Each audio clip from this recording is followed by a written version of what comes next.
தமிழகத்தில் அதிமுக தலைமையிலான தேசிய ஜனநாயக கூட்டணியில் பாமக இணைந்திருக்கிறது. விரிவான தகவல்களோடு இணைகிறார் எமது செய்தியாளர் ராஜகுமரன். விவரங்கள் என்ன? அதிமுகவை பொறுத்தவரை ஏற்கனவே பாஜகவுடனான கூட்டணியை உறுதி செய்து தேசிய ஜனநாயக கூட்டணியில் இடம்பெற்றார்கள்.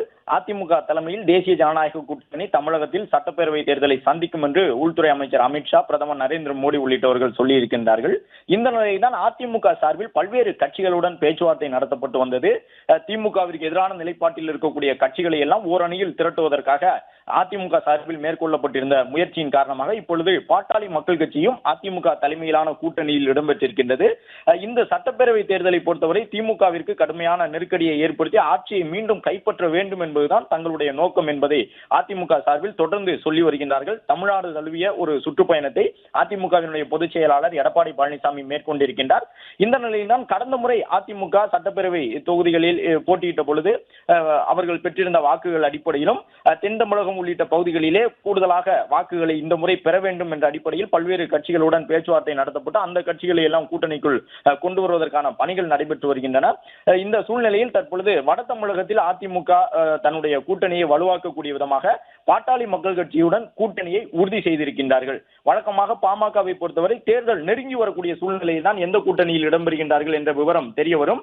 என்றாலும் தற்பொழுது முன்கூட்டியே இந்த கூட்டணியை அவர்கள் எட்டக்கூடிய விதமாக தற்பொழுது இந்த பேச்சுவார்த்தையை நடத்தி முடித்திருக்கின்றார்கள். இதன் மூலமாக எத்தனை இடங்களில் போட்டியிடப் போகின்றார்கள் என்பது உள்ளிட்ட விவரங்கள் எல்லாம் பேசி முடிக்கப்பட்டிருக்கின்றன. கூட்டணியிலே பாட்டாளி மக்கள் கட்சி இணைந்திருப்பதன் மூலமாக இந்த தொகுதிகள் எத்தனை வட தமிழக தொகுதிகளிலே பாட்டாளி மக்கள் கட்சி போட்டியிடப் போகின்றது என்ற விவரமும் சொல்லப்பட்டிருக்கின்றது. இன்று கடலூர் மாவட்டத்திலே பாட்டாளி மக்கள் கட்சி சார்பில் நடைபெற உள்ள பொதுக்கூட்டத்திலே அன்புமணி ராமதாஸ் பங்கேற்க இருக்கின்றார். மாலை அந்த பொதுக்கூட்டம் நடைபெற உள்ளது. அதற்கு முன்பாகவே இன்று காலையிலேயே இந்த கூட்டணி தொடர்பான இறுதி பேச்சுவார்த்தையில் இடம்பெற்று கூட்டணியை உறுதி செய்திருக்கின்றது பாட்டாளி மக்கள் கட்சி. அதிமுகவின் பொதுச் செயலாளர் எடப்பாடி பழனிசாமி மற்றும் அன்புமணி ராமதாஸ் இடையே இடம்பெற்ற இந்த பேச்சுவார்த்தையின் மூலமாக தேசிய ஜனநாயக கூட்டணியிலே பாட்டாளி மக்கள் கட்சியும் இடம்பெற்றிருக்கின்றது. இதன் மூலமாக கடந்த காலங்களில் இருந்ததை போன்று வட தமிழகத்திலே அதிமுகவிற்கு மிகப்பெரிய அளவிலே ஒரு வெற்றி வாய்ப்பை தரக்கூடிய வகையிலே பாட்டாளி மக்கள் கட்சியினுடைய வாக்குகள் அதிமுக கூட்டணிக்கும் பாஜக இடம்பெற்றிருக்கக்கூடிய அந்த கூட்டணிக்கும் செல்லும் என்று எதிர்பார்க்கப்படுகின்றது. அதே போன்ற ஒரு சூழ்நிலையிலே பாட்டாளி மக்கள் கட்சியும் கடந்த நாடாளுமன்ற தேர்தலில் அதிமுக கூட்டணியில் இல்லாததன் காரணமாக பல தொகுதிகளிலே சொற்ப வாக்கு வித்தியாசத்திலே வெற்றியை தவறவிட்டிருந்தார்கள், தருமபுரி உள்ளிட்ட நாடாளுமன்ற தொகுதியில். எனவே இப்பொழுது அதிமுகவும் கூட்டணிக்கு வந்திருப்பதன் காரணமாக சட்டப்பேரவை தொகுதி வாரியாக பாட்டாளி மக்கள் கட்சி கணிசமான இடங்களிலே வெற்றி பெறுவதற்கான ஒரு வாய்ப்பு உருவாகி இருப்பதாக பார்க்கப்படுகின்றது. பாமகவை பொறுத்தவரை 2 வாய்ப்புகள் அவர்களுக்கு முன்பாக இருந்ததாக சொல்லப்பட்டது. அதிமுக தலைமையிலான கூட்டணியில் இணையலாம். மற்றொரு வாய்ப்பு அவர்கள் தமிழக வெற்றி கழகம் போன்ற கட்சிகளோடு இணைவதற்கான ஒரு சூழலும் இருந்தது.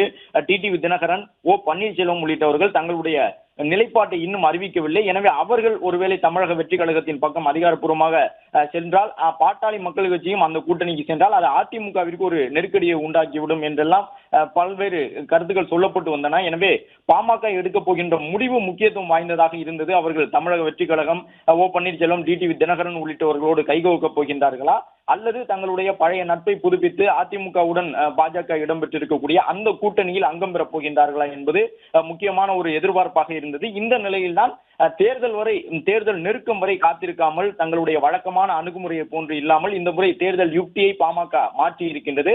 தங்களுடைய தொண்டர்களுக்கு முன்கூட்டியே எந்த கூட்டணியில் இடம்பெற்றிருக்கின்றோம் என்பதை தெரிவித்திருப்பதன் மூலமாக தேர்தல் பணிகளை உடனடியாக பாமக தொடங்கி இருக்கின்றது.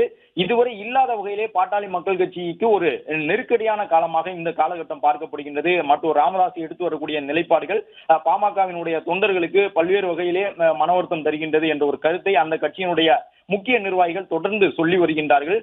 எனவே ராமதாஸ் எடுக்கக்கூடிய நிலைப்பாடு எவ்வாறு இருக்கும் என்பதை தெரிந்து கொண்டு அதற்கு முன்கூட்டியே கூட்டணி இறுதி உடன்பாடு எட்டப்பட வேண்டும் என்ற அடிப்படையில் தான் இன்று பாமக தலைவர் அன்புமணி ராமதாஸ் அதிமுகவுடனான கூட்டணியை உறுதி செய்திருக்கின்றார் என்று சொல்லப்பட்டிருக்கின்றது.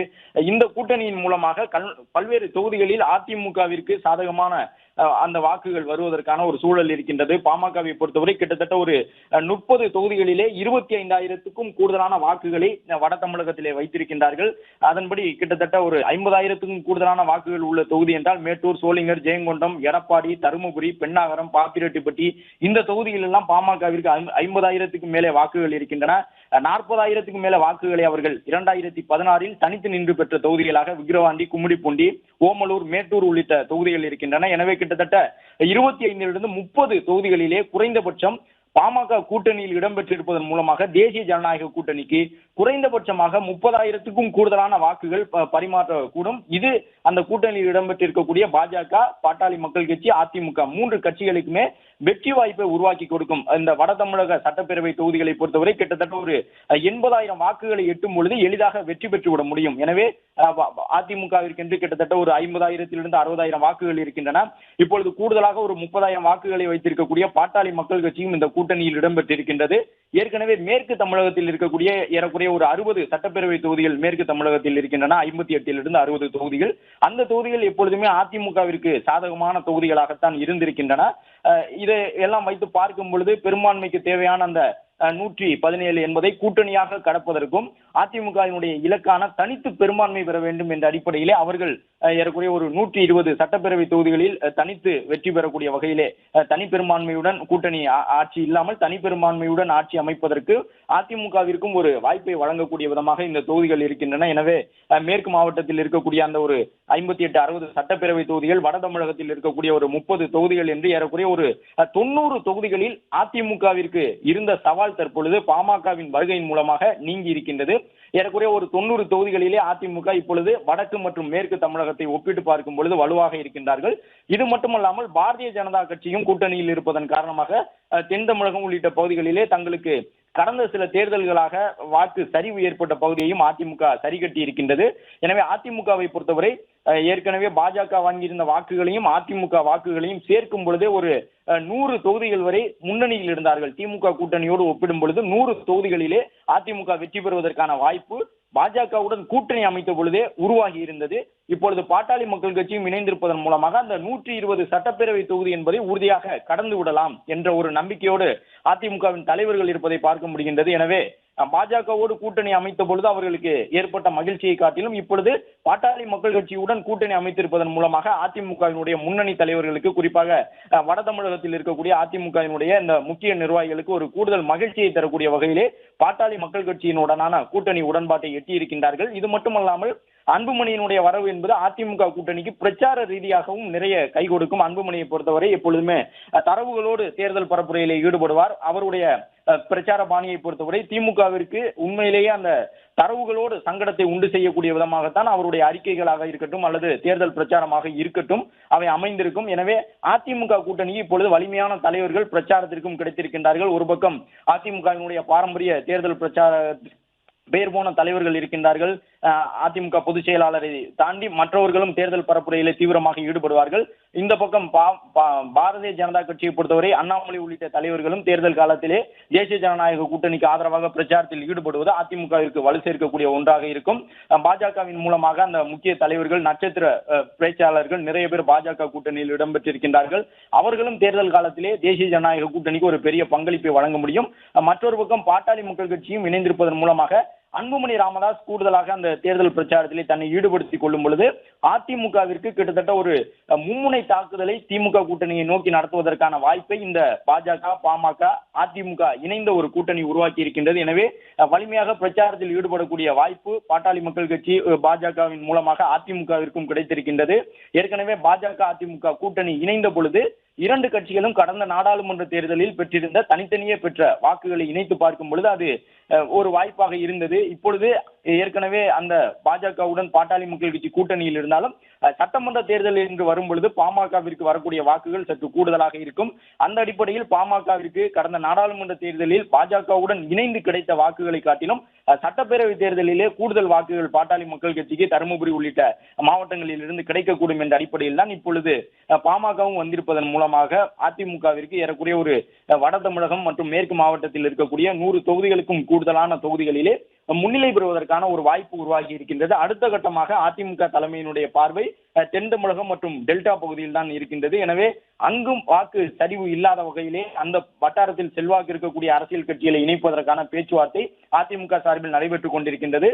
பார்வர்ட் பிளாக் உள்ளிட்ட கட்சியினுடைய தலைவர் PV கதிரவன் உள்ளிட்டவர்கள் எல்லாம் அதிமுகவோடு கூட்டணி அமைக்க தயாராக இருப்பதாக ஏற்கனவே அறிவிப்பினை வெளியிட்டிருக்கின்றார்கள். எனவே தென் தமிழகத்திலும் அதிமுகவிற்கு கடந்த 2016 சட்டப்பேரவை தேர்தலுக்கு பிறகு இருந்து வந்த அந்த சவால் இப்பொழுது நீங்கி இருக்கின்றது. மற்றொரு பக்கம் பாஜகவும் தென் தமிழகத்திலே வாக்குகளை பெறுவதற்காக பல்வேறு யுக்திகளை வகுத்திருக்கின்றார்கள். மாநில தலைவர் மாற்றம் செய்யப்பட்டது தொடங்கி பாஜகவிலே எடுக்கப்பட்ட அடுத்தடுத்த கட்ட நடவடிக்கைகள் பல்வேறு தென் தமிழகத்தில் வலிமையாக இருக்கக்கூடிய சமுதாய அமைப்புகள் கட்சி தலைவர்களுடனும் பாட்டாளி மக்கள் கட்சி போன்ற வட தமிழக கட்சிகளுடனும் தொடர்ந்து பாஜக பேச்சுவார்த்தையில் ஈடுபட்டு வந்தது. அதன் பயனாக தென் தமிழகத்திலும் பாஜக மூலமாக பல்வேறு சமுதாய அளவில் செல்வாக்கு இருக்கக்கூடிய கட்சிகளும் தேசிய ஜனநாயக கூட்டணிக்குள் வர இருக்கின்றன. எனவே இவற்றையெல்லாம் ஒப்பிட்டு பார்க்கும் பொழுது அதிமுக கூட்டணியை பொறுத்தவரை அவர்கள் எதிர்பார்த்த ஒரு கூட்டணியை உருவாக்கி இருக்கின்றார்கள். பாஜகவும் இருக்கின்றது, பாட்டாளி மக்கள் கட்சியும் இருக்கின்றது, மேலும் பார்வர்ட் பிளாக் போன்ற அந்த தொகுதி அளவில் செல்வாக்கு இருக்கக்கூடிய பல்வேறு கட்சிகளையும் கூட்டணிக்குள் கொண்டு வருவதற்கான இறுதிக்கட்ட முயற்சியிலே ஈடுபட்டிருக்கின்றார்கள். எனவே இனி அடுத்த கட்டமாக தேர்தல் உடன்பாடு தொடர்பாக எந்தெந்த தொகுதிகளை கூட்டணி கட்சிகளுக்கு ஒதுக்குவது என்பது குறித்து தான் பேச்சுவார்த்தைகள் இடம்பெறப் போகின்றன. அன்புமணி இன்றைய சந்திப்பின் மூலமாக கிட்டத்தட்ட ஒரு 20க்கும் கூடுதலான தொகுதிகளை 1-2 தொகுதிகளை உறுதி செய்திருப்பார் எனவும் ஒரு மாநிலங்களவை இடமும் கூட பாட்டாளி மக்கள் கட்சிக்கு உறுதி செய்து கொடுக்கப்பட்டுள்ளதாகவும் தெரிய வருகின்றது. ஏனென்றால் ஏற்கனவே தேமுதிகவிற்கு ஒரு மாநிலங்களவை இடம் ஒதுக்கப்படுவதற்கான வாய்ப்பு இருந்தது. அந்த இடம் இப்பொழுது பாட்டாளி மக்கள் கட்சிக்கு வழங்கப்படும் என்று தெரிய வருகின்றது. திமுக ஆட்சியை அகற்ற வேண்டும் என்பதே எங்களுடைய ஒற்றை நோக்கம் என்ற ஒரு கருத்தை அன்புமணியும் கூறியிருக்கின்றார். எனவே இனி வரக்கூடிய இந்த 1-2 மாதங்கள் திமுக கூட்டணிக்கு சவால் தரக்கூடிய மாதங்களாக இருக்கும். தேர்தலுக்கு முன்பாக திமுகவை பொறுத்தவரை வழக்கமான தங்களுடைய கூட்டணி கட்சிகளோடு தான் கூட்டணி அமைத்திருக்கின்றார்கள். காங்கிரஸ், இடதுசாரிகள், விடுதலை சிறுத்தைகள் போன்ற கட்சிகள் திமுக கூட்டணியில் இருக்கின்றார்கள். கடந்த பல தேர்தல்களாகவே தொடர்ந்து அந்த கட்சிகள் தான் திமுக கூட்டணியில் இடம்பெற்று வந்திருக்கின்றன. எனவே தொண்டர்களுக்கு அது ஒரு வகையிலே ஒரு சோர்வை உருவாக்கும் என்று அதிமுக தலைமையில் இருக்கக்கூடிய கூட்டணி கட்சியினர் எதிர்பார்க்கின்றார்கள். எந்த ஒரு புதிய கட்சியும் திமுக தலைமையிலான கூட்டணிக்கு இந்த தேர்தலில் செல்லவில்லை என்பது அவர்களுடைய கருத்தாக இருக்கின்றது. அதே நேரம் அதிமுகவை பொறுத்தவரை மீண்டும் தேசிய ஜனநாயக கூட்டணியில் இடம்பெற்றிருக்கின்றார்கள். மேலும் பல்வேறு புதிய கட்சிகளையும் கூட்டணிக்கு கொண்டு வருவதற்கான இறுதிக்கட்ட பேச்சுவார்த்தைகள் நடைபெற்றுக் கொண்டிருக்கின்றன. எனவே உற்சாகத்தோடு இந்த தேர்தலை எதிர்கொள்ள முடியும் என்ற ஒரு நம்பிக்கையினை தற்பொழுது இந்த கூட்டணிக்கு, தேசிய ஜனநாயக கூட்டணிக்கு பாமகவின் வரவின் மூலமாக ஏற்பட்டிருக்கின்றது.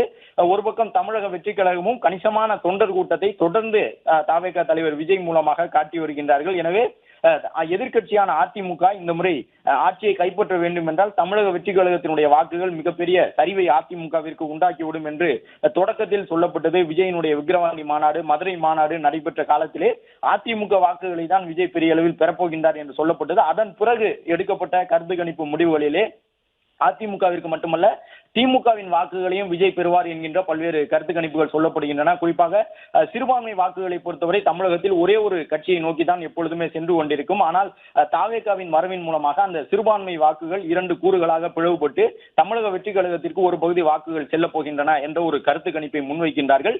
இது உள்ளபடியே அதிமுகவிற்கு தான் சாதகமாக மாறும் என்கின்ற ஒரு கருத்தை அதிமுக தலைமை தங்களுக்குள் நடைபெறக்கூடிய அந்த மாவட்ட செயலாளர் கூட்டம், தலைமை கழக நிர்வாகிகள் கூட்டத்திலே தொடர்ந்து ஆலோசித்து வருகின்றார்கள். அந்த அடிப்படையில் தான் கடந்த ஒரு 2 மாதமாக அதிமுக தலைமை அலுவலகத்தில் நடைபெறக்கூடிய கூட்டத்தில் எல்லாம் எதிர்க்கட்சி தலைவரான எடப்பாடி பழனிசாமி உள்ளிட்டவர்கள் தங்கள் கட்சியின் மாவட்ட செயலாளர்களுக்கு சொல்லக்கூடிய கருத்து என்னவென்றால், இந்த சிறுபான்மை வாக்குகளை பெறுவதற்காக அதிமுக பல்வேறு முயற்சிகளை மேற்கொண்டிருக்கின்றது. ஆனாலும் கூட சிறுபான்மை வாக்குகளில் பெரும்பாலான வாக்குகள் மற்றொரு கட்சிக்கு சென்று கொண்டிருந்த நிலையில் இப்பொழுது அந்த வாக்குகள் தான் திசை மாறி தவேகாவிற்கு செல்லும். எனவே இது அதிமுகவிற்கு சாதகமான ஒரு சூழலை தான் தேர்தல் களத்தில் ஏற்படுத்தும் என்று சொல்லியிருந்தார்கள். இந்த நிலையில் தற்பொழுது பாஜக, பாமக உள்ளிட்ட கட்சிகளுடன் அமைத்திருக்கக்கூடிய கூட்டணியின் மூலமாக தமிழக வெற்றி கழகம் கணிசமான வாக்குகளை வாங்கினாலும் அது தேர்தல் வாக்கு எண்ணிக்கையின் பொழுது அதிமுகவை பாதிக்காத வகையில் தான் இருக்கும் என்பதை அதிமுக தலைமை நம்புகின்றது.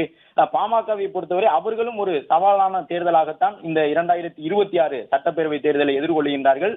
மருத்துவர் ராமதாஸ் என்ன சொல்ல போகின்றார் என்பது முக்கியமான கேள்வியாக இருக்கின்றது. இன்னும் சற்று நேரத்தில் கூட தைலாபுரத்தில் இருந்து மருத்துவர் ராமதாஸ் அவர்களுடைய செய்தியாளர் சந்திப்பு வரக்கூடும் என்று பாமகவினர் எதிர்பார்க்கின்றார்கள். அன்புமணி அமைத்திருக்கக்கூடிய இந்த கூட்டணியில் தனக்கு உடன்பாடு இல்லை எனவும் கூட்டணி தொடர்பான முடிவுகளை எடுக்கக்கூடிய அதிகாரம் பாமகவில் தனக்குத்தான் இருக்கின்றது என்றும் நிறுவனர் மருத்துவர் ராமதாஸ் தொடர்ந்து சொல்லி வருகின்றார். இன்று அன்புமணி இந்த திடீர் முடிவை எடுத்து அறிவித்திருக்கின்றார். ஒரு வகையில் தைலாபுரம் தோட்டத்திற்கு கூட இந்த தகவல் இன்று காலை வரை சென்று சேரவில்லை என்று சொல்லியிருந்தார்கள். தைலாபுரத்தில் இருக்கக்கூடியவர்கள் அன்புமணி திடீரென்று அதிமுக தலைமையோடு பேச்சுவார்த்தை நடத்தி கூட்டணி தொடர்பான முடிவை அறிவிப்பார் என்ற தகவல் இன்று காலை 8 மணிக்கு பிறகுதான் தைலாபுரத்துக்கே தெரியும் என்று சொல்லக்கூடிய விதமாக அன்புமணி வெளியில் தெரியாமல் திடீரென்று இந்த கூட்டணி உடன்பாட்டை எட்டி இருக்கின்றார். எனவே வழக்கமான அணுகுமுறை இல்லாமல் பாட்டாளி மக்கள் கட்சி இந்த முறை முன்கூட்டியே தேர்தல் உடன்படிக்கையை எட்டுவதற்கு காரணமாக இருந்தது. அன்புமணி பல்வேறு கணக்கீடுகளை செய்துதான் மருத்துவர் ராமதாஸ் எடுக்கப் போகின்ற நிலைப்பாடுகள் தன்னுடைய பயணத்திற்கு எதிரானதாக இருந்தாலும் அதை சமாளிக்க வேண்டும் என்ற அடிப்படையில் தான் தொண்டர்களுக்கு முன்கூட்டியே நாம் இந்த கூட்டணியில் தான் இடம்பெறப் போகின்றோம், இத்தனை இடங்களில் தான் போட்டியிடப் போகின்றோம், இந்த தொகுதிகளில் எல்லாம் நீங்கள் கவனமாக வேலை பார்க்க வேண்டும் என்பதை தன்னுடைய ஆதரவு தொண்டர்களுக்கு தெரியப்படுத்தும் விதமாகத்தான் இந்த கூட்டணி உடன்பாட்டை சீக்கிரமாக எட்டி இருக்கின்றார் என்று சொல்லப்பட்டிருக்கின்றது. எனவே ராமதாஸ் எடுக்க போகின்ற நிலைப்பாடுகள் என்ன, மருத்துவர் ராமதாஸ் திமுக ஆதரவு நிலைப்பாட்டுக்கு செல்லுவாரா என்பது முக்கியமான கேள்வியாக இருக்கின்றது. திமுக ஆதரவு நிலைப்பாடு எடுத்து ஏதேனும் ஒரு சின்னத்திலே மருத்துவர் ராமதாஸ் தன்னுடைய ஆதரவு நிர்வாகிகளை வேட்பாளர்களாக நிறுத்தினால் அது அன்புமணியினுடைய பாட்டாளி மக்கள் கட்சியினுடைய வேட்பாளர்கள் போட்டியிடக்கூடிய தொகுதிகளில் மருத்துவர் ராமதாசினுடைய ஆதரவாளர்களும் போட்டியிடுவார்களா அல்லது திமுகவிற்கு ஆதரவாக தேர்தல் பரப்புரையை மருத்துவர் ராமதாஸ் மேற்கொள்வாரா என்பதை பொறுத்துதான் மருத்துவர் அன்புமணிக்கு இருக்கக்கூடிய அந்த சவால்கள் இருக்கும். அவருடைய பாட்டாளி மக்கள் கட்சியின் சார்பாக போட்டியிடக்கூடிய வேட்பாளர்களுடைய வெற்றி வாய்ப்புகள் மருத்துவர் ராமதாஸ் எடுக்கக்கூடிய அரசியல் நிலைப்பாடுகள் காரணமாக பாதிக்கப்படக்கூடும் என்றாலும் 2016 சட்டப்பேரவை தேர்தலில் வாங்கியிருந்த வாக்குகளை அடிப்படையாக வைத்து இந்த முறையும் கணிசமான தொகுதிகளில் போட்டியிடுவதற்கு பாமக தலைமை முயற்சிக்க கூடும். மேலும் மாநிலங்களவை இடம் ஒன்றையும் பாமக தலைமை அதிமுக தலைமையிடம் கேட்டு அதை உறுதி செய்த பிறகுதான் இந்த கூட்டணி தொடர்பான பேச்சுவார்த்தைக்கு வந்திருப்பதாக சொல்லப்பட்டிருக்கின்றது. எனவே அதிமுக, பாஜக, பாமக இணைந்திருக்கக்கூடிய இந்த கூட்டணியை பொறுத்தவரை கடந்த நாடாளுமன்ற தேர்தலில் இந்த கூட்டணிகள் எல்லாம் பெற்றிருந்த வாக்குகள் அடிப்படையிலே கிட்டத்தட்ட தமிழகத்திலே ஆட்சி அமைக்க தேவையான 120 சட்டப்பேரவை தொகுதிகள் என்பதை காட்டிலும் திமுக கூட்டணி வாங்கியிருந்த வாக்குகளை காட்டிலும் இந்த வாக்குகள் அதிகமாக இருக்கும் என்றாலும் சட்டப்பேரவை தேர்தல் நடைபெற இருக்கின்றது. திமுக சார்பிலே பல்வேறு வியூகங்கள் வகுக்கப்பட்டிருக்கின்றன. முதலமைச்சர் உள்ளிட்டவர்கள், துணை முதலமைச்சர் உள்ளிட்டவர்கள் ஏற்கனவே தேர்தல் பரப்புரையை தொடங்கிவிட்டார்கள் என்று சொல்லும் விதமாக தொடர்ந்து மாவட்ட செயலாளர்கள் உள்ளிட்டவர்களோடு கூட்டங்களை நடத்தி கொண்டிருக்கின்றார்கள். திமுக சார்பிலே பல்வேறு திட்டங்கள் செயல்படுத்தப்பட்டிருக்கின்றன. மகளிர் வாக்குகளை அதிகமாக திமுக கூட்டணி பெறுவதற்கான முயற்சியிலே ஈடுபட்டிருக்கின்றார்கள். எனவே இது போன்ற சவால்கள் இருந்தாலும் அதிமுகவை பொறுத்தவரை தங்களுடைய கூட்டணி என்ன என்பதை இப்பொழுது பிளே ஸ்டோர் மற்றும் ஆப் ஸ்டோரில் இருந்து பாலிமர் செயலியை QR கோடு மூலம் பதிவிறக்கம் செய்யுங்கள். செய்திகளை உடனுக்குடன் பெறுங்கள்.